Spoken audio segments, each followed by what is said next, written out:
Capítulo 15. Aomame. Por fin ha comenzado la hora de los fantasmas. Aomame sacó una manta del armario y cubrió el enorme cuerpo del hombre. Luego volvió a colocar los dedos sobre su cuello y comprobó que los latidos de la arteria habían cesado por completo. Aquella persona a quien llamaban líder ya estaba en el otro mundo. No sabía qué clase de mundo era, pero ciertamente no 1Q84. Y en este mundo, él se había convertido en lo que se llama un muerto. Con un fugaz estremecimiento corporal semejante a un escalofrío, el hombre había franqueado la frontera que separa la vida de la muerte. No se había derramado ni una sola gota de sangre. Ya estaba liberado de todo dolor, muerto silenciosamente boca arriba sobre la alfombrilla azul. El trabajo había sido rápido y preciso, como siempre. Aomame clavó el corcho en el extremo de la aguja y la guardó en el estuche, que a su vez metió en la bolsa de deporte. Sacó la Heckler & Koch del neceser y se la metió en la cintura de los pantalones del chándal. Le había quitado el seguro y llevaba una bala en la recámara. El tacto de aquel sólido objeto metálico en la zona de la columna vertebral la alivió. Fue hasta la ventana, cerró la gruesa cortina y la habitación volvió a quedarse a oscuras. A continuación recogió la bolsa de deporte y se dirigió hacia la puerta. Agarrando el picaporte se volvió hacia atrás y miró de nuevo la figura del hombre enorme, tendido boca abajo en la oscuridad. Tan solo parecía profundamente dormido, como la primera vez que lo había visto. Aomame era la única persona en el mundo que sabía que había fallecido. Bueno, probablemente la Little People también lo sabía. Por eso había dejado de tronar. Sabían que era inútil seguir advirtiéndola. Su apoderado ya había fenecido. Aomame abrió la puerta y, mirando hacia los lados, se adentró en la sala iluminada. Cerró la puerta suavemente para no hacer ruido. El rapado estaba sentado en un sofá bebiendo café. Sobre la mesa había una gran bandeja con una cafetera y sándwiches que debían de haber pedido al servicio de habitaciones. De los sándwiches solo quedaba la mitad. A un lado había 2 tazas de café sin usar. El de la coleta estaba sentado en una silla de estilo rococó junto a la puerta, en la misma posición erguida de antes. Parecía que habían permanecido mucho tiempo callados y en la misma postura. En la habitación se respiraba ese ambiente contenido. Cuando Aomame entró en la sala, el rapado dejó la taza de café que tenía en la mano sobre el platillo y se levantó pausadamente. «He terminado», dijo Aomame. «Ahora está dormido. Me ha llevado bastante tiempo. La carga que tenía en los músculos era enorme. Déjenlo dormir». «Está dormido, como un tronco», dijo Aomame. El rapado miró a Aomame a la cara, la observó minuciosamente. A continuación bajó la vista despacio hasta la punta de los pies para comprobar que no había ningún cambio y luego volvió a alzarla y la miró a la cara. «¿Es normal? Hay mucha gente que se queda profundamente dormida después de que les liberen del intenso estrés acumulado en los músculos. No se trata de nada especial». El rapado caminó hasta la puerta que separaba aquella sala de estar del dormitorio, giró el picaporte sin hacer ruido, abrió un poco la puerta y escudriñó dentro. Aomame se llevó la mano a la cintura del pantalón para sacar de inmediato la pistola si algo ocurriera. Tras observar la situación durante unos 10 segundos, el hombre echó la cara hacia atrás y cerró la puerta. «¿Cuánto tiempo estará dormido?», le preguntó a Aomame. «No podemos dejarlo indefinidamente durmiendo así sobre el suelo. Debería despertarse dentro de un par de horas. Si es posible, déjelo en la misma posición hasta entonces». El rapado miró el reloj de pulsera y comprobó la hora. Luego asintió brevemente. «De acuerdo, lo dejaremos así un rato», dijo el rapado. «¿Desea utilizar la ducha?» «No, no hace falta. Pero permítanme que me cambie otra vez». «Claro, puede utilizar el tocador». Aomame habría querido largarse de aquella habitación ipso facto, sin cambiarse de ropa siquiera, pero era mejor no levantar sospechas. Cuando llegó, se había cambiado la ropa. Era necesario que se cambiara igualmente antes de marcharse. Fue al cuarto de baño y se desvistió. Se quitó la ropa interior sudada y tras secarse el sudor con una toalla, Se puso prendas limpias. Luego se puso los pantalones de algodón y la blusa blanca que había traído al principio. La pistola la había introducido debajo del cinturón de los pantalones para que no se viera desde fuera. Movió el cuerpo en diferentes sentidos y comprobó que esos movimientos no parecían poco naturales. Se lavó la cara con jabón y se cepilló el pelo. Más tarde torció el gesto a conciencia en diferentes ángulos delante del gran espejo del lavabo para distender los músculos rígidos por el nerviosismo. Después de un rato haciendo eso, devolvió la expresión de siempre a su rostro. Cuando fruncía el ceño durante bastante tiempo, luego tardaba un poco en acordarse de cómo era su cara habitualmente. Sin embargo, tras varios intentos consiguió asentarla. Aomame miró al espejo y examinó con calma su rostro. Ningún problema, pensó. Es la misma cara de siempre. Incluso puedo sonreír. Las manos no me tiemblan, tengo la mirada firme. Soy la impasible Aomame de siempre. Sin embargo, hacía un momento, cuando había salido del dormitorio, el rapado la había estado mirando fijamente a la cara. Quizás había advertido los restos de lágrimas. Había estado llorando mucho durante un largo rato, así que alguna huella debía de haber quedado. Pensar en eso la intranquilizó. ¿Por qué habría de llorar mientras le hacía los estiramientos musculares? Se preguntaría extrañado el rapado. ¿No habrá ocurrido algo raro?, sospecharía. Entonces abriría la puerta del dormitorio, volvería a observar el aspecto del líder y descubriría que su corazón se había parado. Aomame se llevó las manos a la zona de la cintura que quedaba en la espalda y confirmó que allí estaba la culata de la pistola. Tienes que tranquilizarte, pensó. No tengas miedo. El miedo va a aflorar en la cara y te va a delatar. Mentalizándose para la peor de las situaciones, Aomame levantó la bolsa del gimnasio con la mano izquierda y salió con cautela del cuarto de baño. Colocó la mano derecha de tal forma que pudiera alcanzar enseguida la pistola. Sin embargo, todo seguía igual en la habitación. El rapado estaba de brazos cruzados en medio de la sala, meditando sobre algo con los ojos entornados. El de la coleta, sentado todavía en la silla de la entrada, observaba con calma la sala. Sus ojos daban la impresión de serenidad, como los del encargado de la ametralladora en un bombardero. Estaba acostumbrado a estar solo y a mirar continuamente hacia el cielo azul, y sus ojos se habían teñido del color del cielo. «Supongo que estará cansada», dijo el rapado. «¿Le apetece un café? También hay sándwiches». «Gracias, pero estoy bien. Después de terminar el trabajo nunca tengo hambre. Al cabo de una hora se me va abriendo el apetito poco a poco». El rapado asintió. Luego se sacó un abultado sobre del bolsillo interior de la americana y, tras comprobar su peso en la mano, se lo entregó a Aomame. «Contiene un poco más de la cantidad acordada. Como le dije antes, le pido encarecidamente que mantenga todo esto en secreto». «¿Significa que están comprando mi silencio?», dijo Aomame bromeando. «Significa que le estamos pidiendo algo más, aparte de su trabajo», replicó el hombre sin sonreír siquiera. «Iba a guardar el secreto, independientemente del dinero. Forma parte de mi trabajo. Nunca he revelado información privada fuera del trabajo», dijo Aomame. Luego guardó el sobre en la bolsa de deporte. «¿Necesitan un recibo?» El rapado sacudió la cabeza. «No, esto queda entre nosotros. No es necesario que lo declare como ingresos». Aomame asintió en silencio.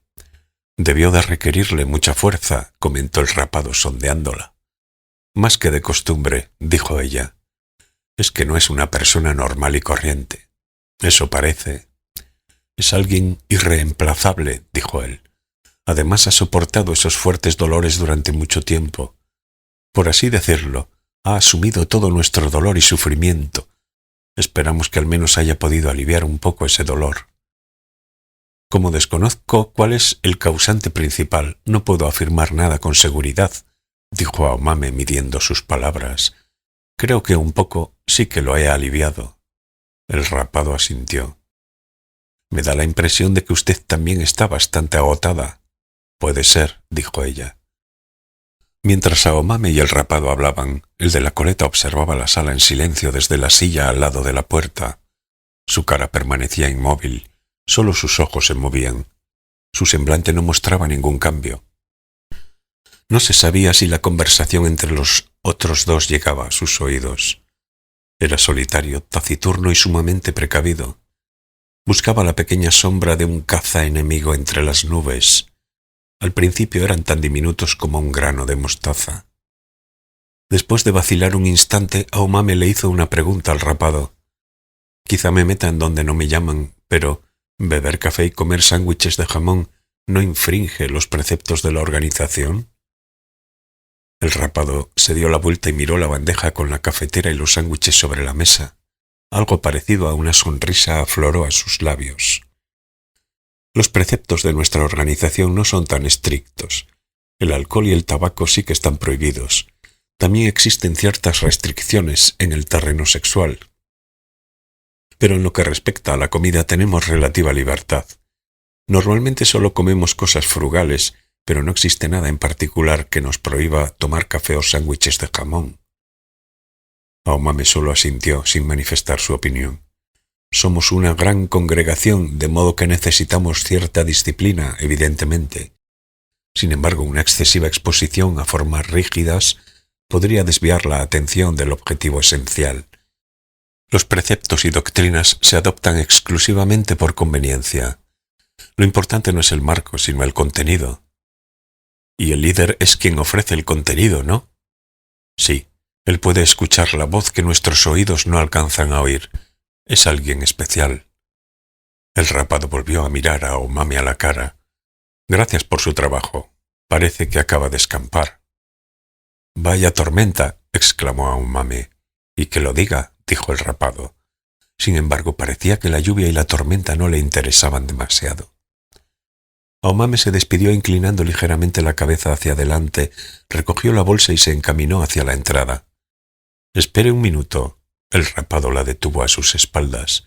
Tenía una voz penetrante. Aomame se paró en medio de la habitación y se dio la vuelta. Su corazón latía con un ruido seco y estridente. Su mano derecha se colocó de forma natural en la cintura. «La alfombrilla», dijo aquel hombre joven. «Se olvida la alfombrilla. Está extendida en el suelo del dormitorio». Aomame sonrió. «Ahora está profundamente dormido sobre ella y no vamos a apartarlo para cogerla. Si les parece bien, quédense con ella.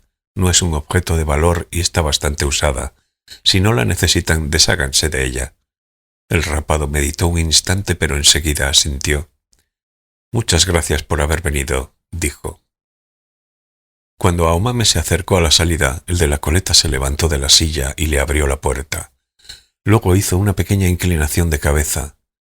«Al final no ha dicho ni una palabra», pensó Aomame. Ella le devolvió la reverencia y se dispuso a escabullirse. Pero en ese preciso instante, la idea de que podría suceder algo violento le atravesó la piel como una intensa corriente eléctrica. El de la coleta había extendido la mano rápidamente y le agarraba el brazo derecho. Debía de haber sido un movimiento veloz y preciso, como cuando se quiere atrapar una mosca en el aire. Aomame se imaginó ese instante con tanta viveza que se le quedaron tiesos todos los músculos del cuerpo. Se le puso la carne de gallina y su corazón se saltó un latido. La respiración se le atragantó y un bicho de hielo recorrió su espalda. Sus sentidos se vieron expuestos a una intensa luz candente. Con este tipo agarrándome el brazo derecho no puedo alcanzar la pistola. Si algo ocurre, estoy perdida. Él percibe que he hecho algo. Intuitivamente es consciente de que dentro de la habitación ha pasado algo. No sabe qué, pero algo terrible e inconveniente. Su instinto le comunica: tienes que detener a esta mujer.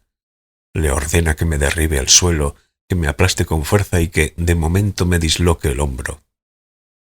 Pero no es más que intuición, no tiene pruebas fehacientes. Si fuera una simple equivocación, se vería en una situación muy comprometida. Titubeó muchísimo y al final desistió. El que toma decisiones y da instrucciones es exclusivamente el rapado. Él no está capacitado. Controló a la desesperada el impulso de la mano derecha y aflojó los hombros. Aomame pudo intuir con claridad la serie de fases por las que pasó la mente del hombre de la coleta durante 1 o 2 segundos. Aomame salió al pasillo cubierto por una alfombra. Sin volverse hacia atrás, caminó con calma por el pasillo hacia el ascensor. Parecía que el de la coleta había asomado la cabeza por la puerta y estaba siguiendo sus movimientos con la mirada. Aomame sentía en su espalda aquella mirada afilada como una cuchilla. Sentía una comezón terrible en todos los músculos, pero no se dio la vuelta. No podía volverse. Al doblar la esquina del pasillo, la energía que la oprimía por fin se desvaneció. Sin embargo, aún no estaba tranquila. No sabía qué iba a suceder a continuación. Pulsó el botón para llamar el ascensor y, mientras llegaba, tardó casi una eternidad, se llevó la mano a la espalda y agarró la culata de la pistola, para sacarla en cualquier momento en caso de que el de la coleta hubiera cambiado de parecer y siguiera sus pasos.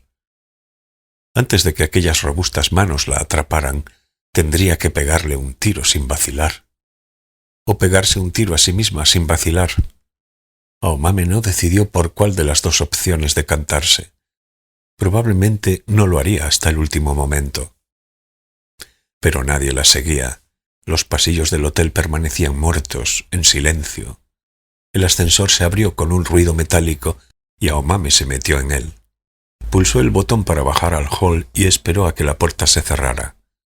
Mordiéndose el labio inferior, miraba fijamente la indicación del número de los pisos. Salió del ascensor, atravesó el amplio hall y se subió en uno de los taxis que esperaban a los clientes a la salida. Aunque había escampado del todo, el coche goteaba por todas partes, como si hubiera pasado por debajo del agua. A la salida oeste de la estación de Shinjuku, le dijo Aomame al conductor. Cuando el taxi arrancó y le alejó del hotel, ella expulsó todo el aire que había acumulado en su cuerpo. Luego cerró los ojos y vació su mente. No quería pensar en nada durante un rato. Sintió una fuerte náusea. Sintió que algo en el estómago le subía hasta la garganta, pero se las arregló para enviarlo de nuevo al fondo. Pulsó el botón para entreabrir la ventanilla y se llenó los pulmones del aire húmedo nocturno. Se apoyó contra el asiento y respiró hondo varias veces. Notaba en la boca un olor funesto. Olía como si algo en su cuerpo hubiera comenzado a pudrirse. De repente se acordó de algo, rebuscó en el bolsillo de los pantalones y encontró 2 chicles. Con manos ligeramente temblorosas les quitó el envoltorio, se los metió en la boca y los mascó despacio. Hierbabuena, un sabor nostálgico. De algún modo apaciguó sus nervios. Mientras movía las mandíbulas, aquel desagradable olor en su boca fue disminuyendo poco a poco. No es que algo se esté pudriendo dentro de mí. Se trata simplemente del miedo, que me altera. De todas formas, todo ha terminado, pensó Aomame. No hará falta que vuelva a matar a nadie. Además, yo he hecho lo correcto, se decía a sí misma. Era necesario asesinar a ese hombre. Solo recibió su merecido, y, aunque fuera una coincidencia, él mismo ansiaba que lo mataran.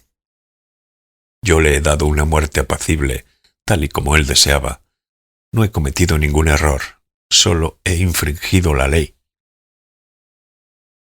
Pero por más que intentara convencerse a sí misma, en el fondo era incapaz de aceptarlo. Hace tan solo un momento he asesinado con estas manos a una persona que no era normal y corriente. Todavía recordaba con claridad la sensación de la aguja puntiaguda penetrando la nuca del hombre sin hacer ruido. No había sido normal y corriente. Eso había perturbado de forma considerable a Aomame. Extendió la palma de las manos y las contempló. Algo había cambiado. Eran totalmente distintas a antes, pero no podía discernir qué era lo que había cambiado ni de qué manera. De creer a aquel hombre, ella había asesinado a un profeta, alguien que custodiaba la voz de Dios. Pero el dueño de esa voz no era Dios, era probablemente la Little People. El profeta es al mismo tiempo el rey, y el rey está predestinado a ser asesinado. Es decir, ella era la asesina que le había expedido su destino. Y al eliminar de modo violento a aquel ser, rey y profeta, había mantenido el equilibrio entre el bien y el mal en el mundo. Como consecuencia, ella debía morir, Pero antes había hecho un trato, matando a aquel hombre y renunciando a su propia vida. Tengo se salvaría. Ese era el trato. De creer a aquel hombre. Sin embargo, no era que no creyese nada de lo que él le había dicho. Él no era un fanático, y quien va a morir no miente. Pero sobre todo sus palabras habían sido convincentes. Tenía un poder de convicción igual de pesado que una enorme ancla. Todos los barcos tienen un ancla de peso proporcional a su tamaño. Por muy deplorables que hubieran sido sus actos, aquel hombre era una persona que hacía pensar en un gran barco. Aomame no podía dejar de reconocerlo. Extrajo la Heckler & Koch del cinturón para que el conductor no la viera, le puso el seguro y la guardó en el neceser. Su cuerpo se desembarazó de aquel sólido y fatal lastre de 500 gramos. «Vaya truenos han caído hace un rato. Además ha llovido una barbaridad, ¿verdad?», dijo el conductor. «¿Truenos?», preguntó Aomame. Le parecía que había ocurrido hacía un siglo, a pesar de que solo había pasado hacía media hora. Ahora que lo decía, era cierto que había estado tronando. «Sí, es verdad. Menuda tormenta».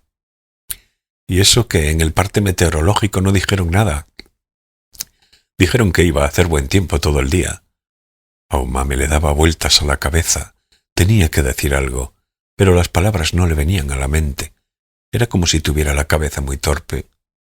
«Es que los del tiempo nunca aciertan», dijo ella. El conductor la miró de reojo por el retrovisor. Su manera de hablar debía de haber sido poco natural. «Parece ser que el agua en la carretera se ha desbordado, se ha colado en la estación del metro de Akasaka Mitsuke y las vías se han inundado. Todo porque ha llovido a cántaros en un área muy pequeña. En las líneas Ginza y Marunouchi se ha interrumpido la circulación de forma temporal. Lo han dicho hace un momento en las noticias de la radio». «Han parado el metro a causa de las lluvias torrenciales. ¿Tendrá algún tipo de repercusión en lo que haga?» «Tengo que pensar rápido. Voy a ir hasta la estación de Shinjuku y sacar la bolsa de viaje y el bolso bandolera de la consigna automática. Luego llamaré a Tamaru por teléfono y recibiré sus instrucciones. Si no puedo utilizar la línea Marunouchi en Shinjuku, el asunto se va a complicar un poco. Solo dispongo de 2 horas para huir lejos. Pasadas esas 2 horas les va a extrañar que el líder no se haya despertado. Seguramente irán a la habitación contigua para ver cómo está y descubrirán que ha dejado de respirar. Entonces empezarán a moverse de inmediato». «¿Todavía no está operativa la línea Marunouchi?», preguntó Aomame al conductor. «Pues la verdad es que no lo sé». «¿Pongo las noticias de la radio?». «Sí, por favor». Según el líder, la Little People había provocado la tronada y el aguacero. La lluvia se había concentrado en la pequeña área en torno a Akasaka y, a raíz de ello, el servicio de metro había sido interrumpido. Aomame sacudió la cabeza. Debía de haber algún objetivo de por medio. Las cosas no estaban saliendo tal y como las había planeado. El conductor sintonizó la NHK en la radio. Emitían un programa de música dedicado a canciones folk de cantantes japoneses que habían estado de moda en la segunda mitad de los años 60.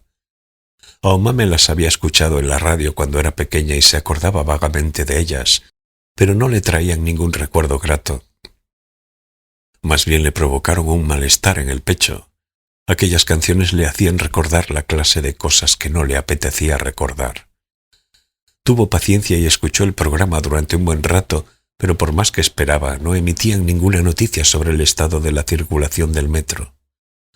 «Perdone, ¿podría apagar la radio?», dijo Aomame. «He decidido ir a Shinjuku de todos modos y ver cómo está la situación». El conductor la apagó. «La estación de Shinjuku seguro que está a rebosar», dijo él. Tal y como le había dicho el conductor, en la estación de Shinjuku no cabía un alma. Como habían interrumpido la línea Marunouchi, que conectaba con los trenes de cercanías en Shinjuku, se había armado un caos por la afluencia de gente que iba de un lado para otro. Aunque ya pasaba de la hora punta para regresar a casa, era complicado abrirse paso entre la muchedumbre. Aomame por fin alcanzó la consigna y recuperó el bolso bandolera y la bolsa de viaje de cuero artificial negro. En la bolsa estaba el efectivo que había sacado de la caja fuerte de alquiler. Sacó algunos objetos de la bolsa de deporte y los repartió entre el bolso bandolera y la bolsa de viaje. El sobre con el dinero que había recibido del rapado, el neceser de plástico con la pistola, el estuche rígido que contenía el picahielos, la bolsa de deporte Nike, que ya no le hacía falta, la metió en la consigna de al lado, introdujo una moneda de 100 yenes y cerró con llave. No tenía intención de recuperarla, no contenía nada que permitiera identificarla. Dio vueltas a la estación con el bolso bandolera colgado del hombro en busca de una cabina telefónica. Todas estaban ocupadas. Como el metro estaba inoperante, la gente que quería llamar a casa para decir que iba a llegar tarde esperaba ordenadamente formando una larga cola. Aomame torció el gesto un poco. Parecía que la Little People no iba a permitirle escaparse así por las buenas. Como había dicho el líder, ellos no podían hacerle nada directamente, pero podían entorpecer sus movimientos desde la retaguardia con otro tipo de recursos. Aomame desistió de esperar su turno para llamar por teléfono, salió de la estación, caminó un poco, entró en una cafetería que había llamado su atención y pidió un café con hielo. El teléfono rosa del local también estaba ocupado, pero no había nadie haciendo cola. Esperó a que una mujer de mediana edad acabara una conversación interminable. La mujer miraba de reojo, incómoda, a Aomame, pero solo colgó después de unos 5 minutos. Aomame introdujo en el teléfono toda la calderilla que llevaba encima y marcó el número que había memorizado. Sonaron 3 tonos y luego una voz inorgánica grabada le comunicó que «Ahora mismo no estoy disponible. Por favor, deje un mensaje después de oír la señal». Oyó la señal y habló al auricular. «Oye, Tamaru, si estás ahí, haz el favor de contestar». Descolgaron el aparato. «Estoy aquí», contestó Tamaru. «Menos mal», dijo Aomame. A diferencia de otras veces, en la voz de Tamaru se percibía un eco acuciante. «¿Estás bien?», preguntó. «De momento sí». «¿Ha salido bien el trabajo?» «Está profundamente dormido, tan dormido que nunca volverá a despertarse». «Ya veo», dijo Tamaru. Su voz traslucía una sensación de alivio. Algo raro en Tamaru, que nunca manifestaba sus sentimientos. «Se lo voy a decir. Seguro que la tranquilizará. Aunque no ha sido sencillo». «Lo sé, pero el trabajo está finalizado». «Sí, en cierta medida», dijo ella. «¿Es seguro hablar por teléfono?» «Estoy utilizando una línea especial, no te preocupes. He sacado el equipaje de la consigna de Shinjuku. ¿Y ahora? ¿Tienes tiempo?» «1 hora y media», dijo Aomame. Le explicó brevemente la situación. Pasada 1 hora y media, los 2 guardaespaldas inspeccionarían la habitación contigua y descubrirían que el líder no respiraba. «Con 1 hora y media es suficiente», dijo Tamaru. «Cuando lo descubran, quizás avisen de inmediato a la policía». «No estoy tan seguro, porque ayer hubo una investigación policial en la sede de la organización. En lo que a toma de declaraciones se refiere, de momento aún no ha sido una investigación a fondo, pero ahora que el fundador ha sido asesinado podría armarse un buen jaleo. O sea, que quizás se encarguen ellos mismos en vez de denunciarlo. No tendrían ningún escrúpulo en hacerlo. Cuando leamos los periódicos de mañana, sabremos qué ha pasado, si han denunciado la muerte del fundador a la policía o no. A mí no me gusta hacer apuestas, pero si tuviera que jugármela, me la jugaría a que no van a denunciarlo. Quizá crean que ha sido una muerte natural. A simple vista no se puede juzgar. Mientras no le hagan una autopsia legal completa, no sabrán si ha sido muerte natural o un asesinato. Pero de todos modos primero van a querer interrogarte, porque has sido la última persona que lo ha visto con vida. Y naturalmente, una vez que sepan que has abandonado tu vivienda y que te estás escondiendo, llegarán a la conclusión de que no ha sido una muerte natural. Entonces empezarán a seguirme el rastro por todos los medios. «De eso no cabe duda», dijo Tamaru. «¿Podréis hacerme desaparecer por completo?» «Tenemos un plan minucioso. Si actúas con cautela y paciencia conforme al plan, nadie te va a encontrar. Lo peor es tener miedo». «Hago todo lo posible», dijo Aomame. «Sigue haciendo todo lo posible. Has actuado rápido y tienes el tiempo de tu lado.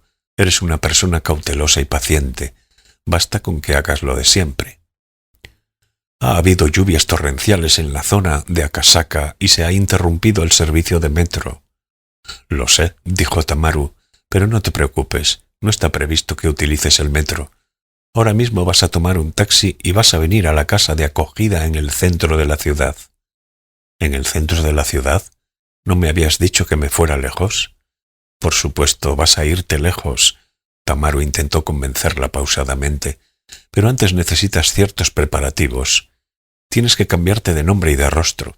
Además, este ha sido un trabajo duro. Seguro que estás con los nervios a flor de piel. Actuar deprisa y corriendo en estos casos no da buen resultado.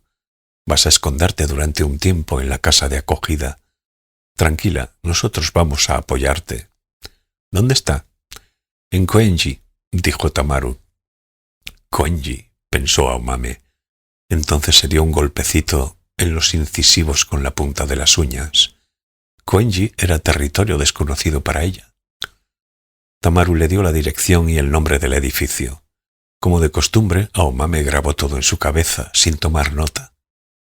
En la entrada sur de Koenji, cerca de la circunvalación número 7. El número del apartamento es el 303. El cierre automático de la entrada se abre pulsando el 2831. Tamaru hizo una pausa. Aomame repitió mentalmente los números 303 y 2831. La llave está pegada con cinta adhesiva al felpudo de la entrada por la parte de abajo. En la habitación tienes todo lo necesario para vivir allí de forma temporal, sin necesidad de salir al exterior. Seré yo quien me ponga en contacto contigo. Dejaré sonar 3 veces, colgaré y luego volveré a llamar después de 20 segundos. Tú, a ser posible, intenta no llamarme. Entendido, dijo Aomame. ¿Eran duros de pelar los tipos esos?, preguntó Tamaru. Los dos que llevaba consigo parecían competentes. También estaban un poco tensos, pero no eran profesionales, no estaban a tu altura. No hay muchos que estén a mi altura. Si los hubiera, podría ser un problema. Tal vez, dijo Tamaru. Aomame tomó el equipaje y se dirigió a la parada de taxis en el recinto de la estación. Allí también se había formado una larga cola. Parecía que la circulación del metro todavía no se había restablecido. En cualquier caso, no le quedó más remedio que hacer cola y esperar pacientemente su turno. No tenía muchas más opciones. Mientras esperaba entre numerosas personas con cara de cabreo, que de forma habitual utilizaban el metro para desplazarse del trabajo a casa y viceversa, Aomame repetía mentalmente la dirección y el nombre de la casa de acogida, el número del apartamento, el código para anular el cierre automático y el número de teléfono de Tamaru. Igual que un asceta sentado sobre una roca en la cima de una montaña recitando importantes mantras. Aomame siempre había confiado en su memoria. Podía memorizar esa información sin ningún esfuerzo. Pero además, en ese momento, aquellas cifras eran su salvavidas. Si se olvidara o se equivocara en una sola, sobrevivir se complicaría. Tenía que grabarlas en lo más profundo de su cabeza. Cuando por fin consiguió subirse a un taxi, había pasado 1 hora, más o menos, desde que se había marchado de la habitación en la que yacía el cadáver del líder. Le había llevado casi el doble del tiempo que había previsto en llegar a aquel punto. La Little People seguramente había ganado tiempo. Habían provocado lluvias torrenciales en Akasaka, habían conseguido congestionar la estación de Shinjuku, ya que el metro se había detenido y la gente no podía regresar a casa. Habían hecho que hubiera pocos taxis disponibles y habían entorpecido las acciones de Aomame. A raíz de todo ello, se estaba poniendo nerviosísima poco a poco. Estaba perdiendo la sangre fría, pero tal vez fuera una mera coincidencia, solo una casualidad. Quizá solo temo la sombra de una Little People que en realidad no existe. Tras comunicarle el lugar de destino al conductor, Aomame se hundió en el asiento y cerró los ojos.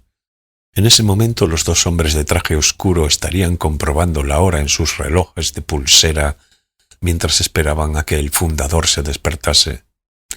Aomame se los imaginó. El rapado reflexionaba sobre diferentes cosas mientras bebía café. Reflexionar era su función, pensar y tomar decisiones. La siesta del líder está siendo demasiado silenciosa, sospecharía tal vez. El líder siempre duerme como un tronco, sin hacer ruido. Ni ronca ni respira fuerte. Sin embargo, siempre se nota su presencia. La chica ha dicho que dormiría profundamente durante 2 horas, que teníamos que dejarlo en paz durante ese tiempo para que sus músculos se recuperasen. De momento solo ha pasado 1 hora, pero algo lo inquietaba. Quizá fuera mejor comprobar cómo estaba. No sabía qué hacer. Pero el peligroso de verdad era el de la coleta. Aomame todavía recordaba vivamente la violencia que el de la coleta había manifestado de forma fugaz cuando ella salía de la habitación. Era un hombre taciturno, pero con una fina intuición. Quizá también fuera bueno en artes marciales. Parecía más competente de lo que se había imaginado. Con sus conocimientos de artes marciales, Aomame no tendría nada que hacer. Quizá ni le daría tiempo de mover la mano para coger la pistola. Pero afortunadamente no era profesional. Antes de pasar de la intuición a la acción, había usado el raciocinio. Estaba acostumbrado a recibir órdenes de alguien. No como Tamaru. Si hubiera sido Tamaru, primero la habría detenido e inmovilizado y después habría reflexionado. Primero actuaba. Confiaba en su intuición y dejaba las consideraciones lógicas para más tarde. Él sabía que con un instante de duda todo es demasiado tarde. Al acordarse de lo ocurrido, sus axilas transpiraron ligeramente. Sacudió la cabeza en silencio. He tenido suerte, por lo menos me he salvado de que me capturaran al instante. A partir de ahora deberé andarme con mucho cuidado. Tamaru tiene razón. Lo más importante es actuar con cautela y paciencia. El peligro puede surgir en un instante de descuido. El conductor del taxi era un hombre de mediana edad que hablaba de manera muy educada. Cogió un mapa, detuvo el coche y el taxímetro, averiguó amablemente el número del edificio y lo encontró. Aomame le dio las gracias y se apeó del taxi. Era un elegante edificio nuevo de 6 plantas. Estaba en el centro de una zona residencial. En la entrada no había nadie. Aomame presionó el 2831 para anular el cierre, abrió la puerta automática de la entrada y subió hasta el 3er piso en un ascensor limpio, pero angosto. Cuando el ascensor llegó arriba, primero comprobó la situación de las escaleras de emergencia. Luego quitó del felpudo la llave sujeta con cinta adhesiva, la utilizó y entró en el piso. Al abrir la puerta del recibidor, se accionó un dispositivo que iluminaba automáticamente la entrada. El piso olía a nuevo. El mobiliario y los aparatos eléctricos también parecían sin estrenar. Nada indicaba que hubieran sido utilizados. Seguro que acababan de sacarlos de las cajas y les habían quitado el precinto de plástico. Esos muebles y aparatos parecían haber sido comprados en conjunto por un diseñador para arreglar un piso piloto. Tenían un diseño simple, eran funcionales y no olían a vida. A la izquierda de la entrada vio una salita comedor. Había un pasillo, un aseo y un cuarto de baño con bañera y 2 habitaciones al fondo. En uno de los 2 dormitorios habían dispuesto una cama de 1,50 por 2 metros. La cama estaba hecha, las persianas de las ventanas cerradas.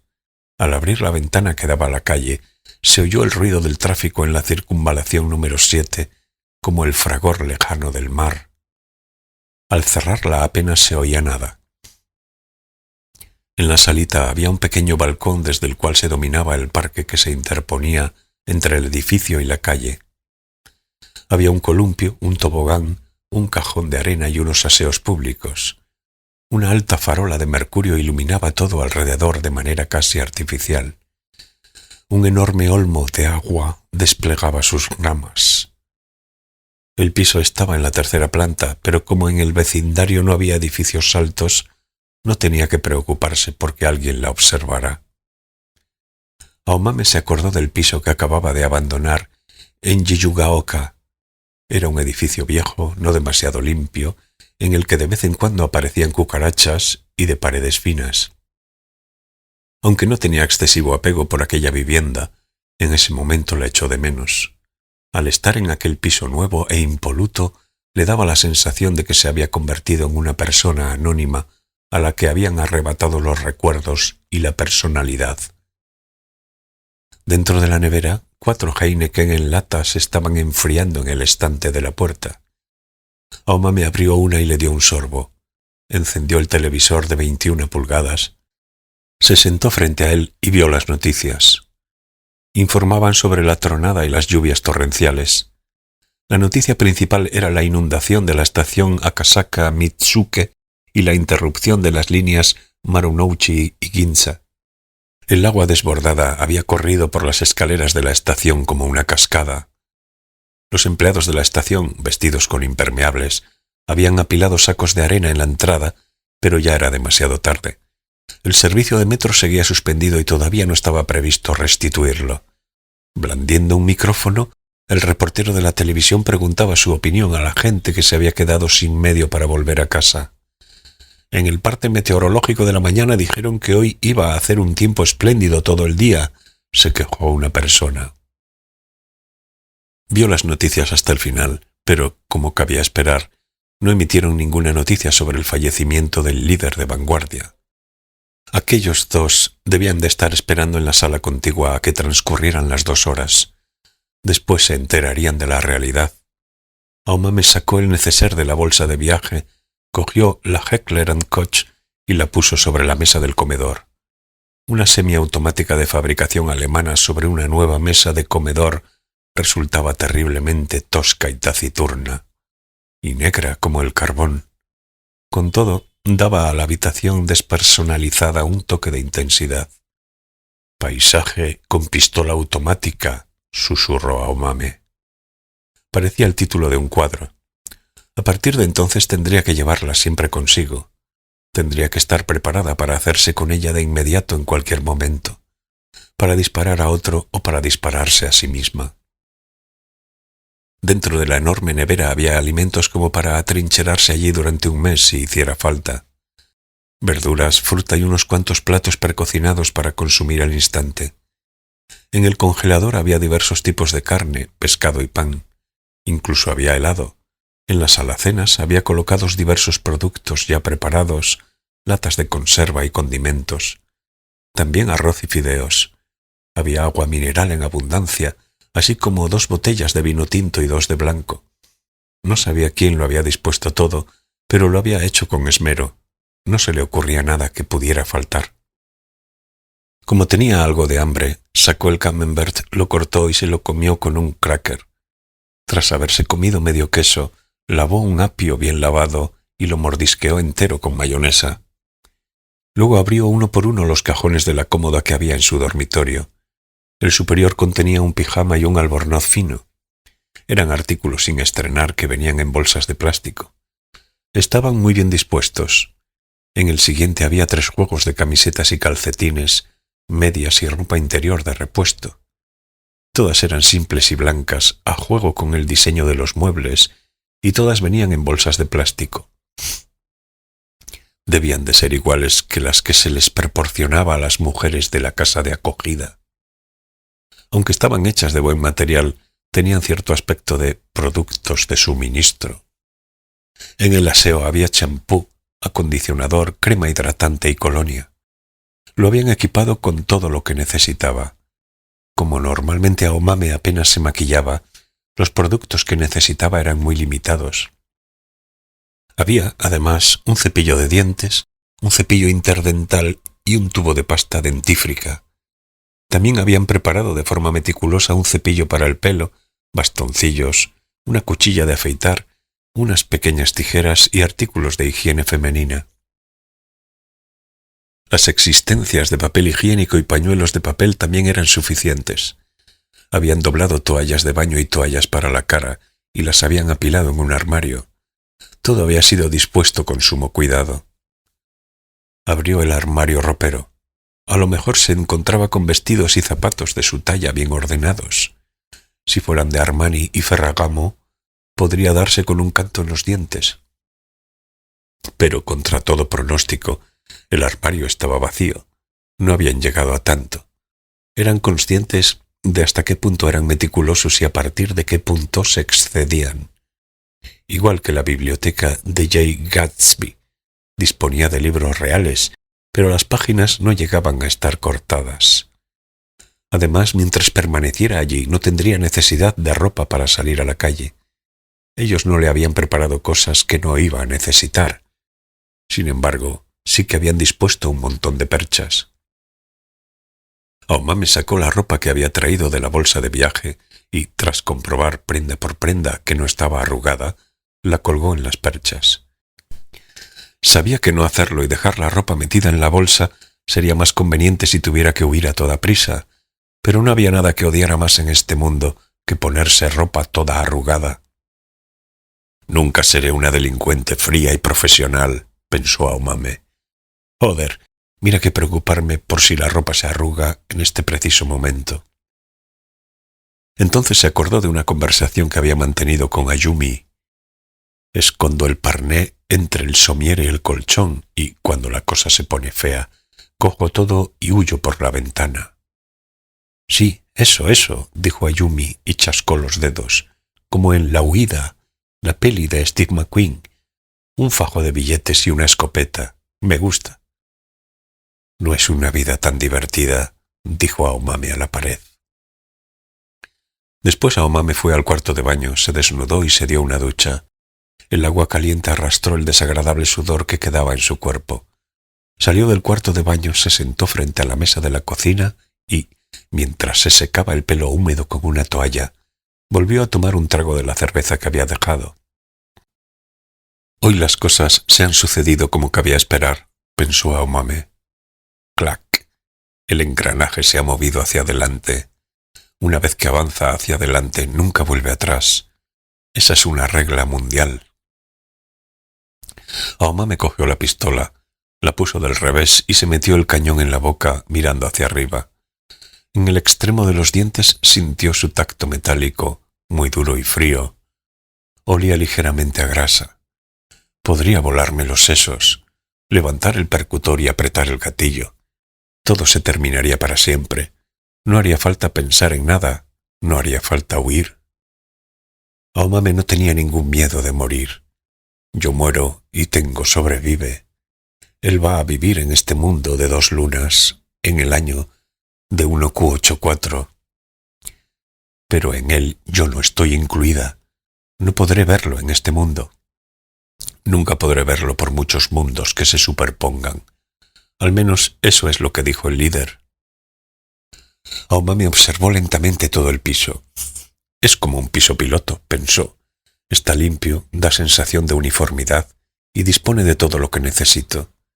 Pero solo es un piso de cartón piedra, frío e impersonal.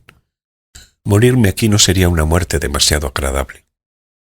Pero aunque lo cambiara por un escenario que me agradase, en este mundo no existen las muertes agradables. Además, al fin y al cabo, el mundo en que vivo se parece a un enorme piso piloto. Entro, tomo asiento, bebo té, contemplo el paisaje por la ventana y, llegado el momento, doy las gracias y me voy. Todos los muebles no son más que objetos falsos dispuestos para la ocasión. Tal vez, incluso la luna que se ve por la ventana también sea de cartón piedra. Pero yo amo a Tengo, pensó Aomame. Lo pronunció en voz baja. Yo amo a Tengo. Eso no es una burda comedia. 1Q84 es un mundo real en el que, si te cortas, sangras. El dolor es dolor de verdad. El miedo es miedo de verdad. La luna suspendida del cielo no es de papel maché. Es una luna real. Un par de lunas reales. Y en este mundo voy a morirme voluntariamente por Tengo. Nadie podría decir que eso sea falso. Aomame miró el reloj circular colgado de la pared. Un diseño simple de la marca Brown. Hacía juego con la Heckler & Koch. Aparte de aquel reloj no había nada más colgado de la pared. Las manecillas marcaban las 10. Era hora de que los 2 hombres descubrieran el cadáver del líder. En un dormitorio de una elegante suite del Hotel Okura, un hombre había dejado de respirar. Un hombre corpulento, que no era normal y corriente. Había pasado al otro mundo. Ya no podría regresar a este mundo por medio de nadie ni de nada. Por fin ha comenzado la hora de los fantasmas.